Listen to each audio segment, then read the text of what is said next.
And नमस्ते, स्वागत छ सबैजनालाई मेरो मिनी ब्लगमा। आजदेखि चाहिँ म मिनी ब्लग सुरु गर्दैछु। मलाई यस्तो मनपर्छ कि यो मान्छेको यो टिकटकको भरिमा आउने मिनी ब्लगहरू, अनि त्यही भएर म पनि सुरु गर्दैछु। सबैजनालाई स्वागत छ है। आज चाहिँ 5 बजे उठेर क्लासतिर गएको म र मेरो साथी, अनि त्यसपछि अल्छी लागेर म बुर्स गर्दै गर्दै बिचमा टोप पुग्यो।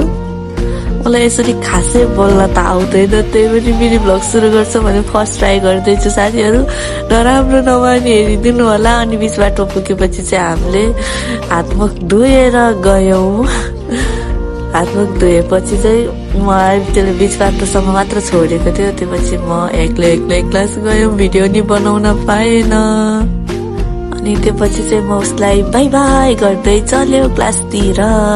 कति जाडो थियो, कति जाडो। क्लासतिर गयो म। त्यसपछि यति झौलाएर चाहिँ क्लासबाट आएपछि लास्ट दिन लाग्यो। अनि उसले चाहिँ खाना बनाएर राखेको थियो, अनि हामीले सँगै बसेर खानासाना खायो।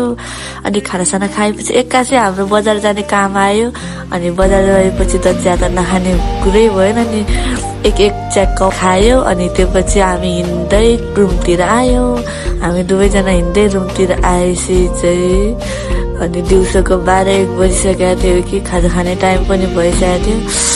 उसले खाजा बनाएछ, अनि हामी दुवैजना सँगै खाजा खायो।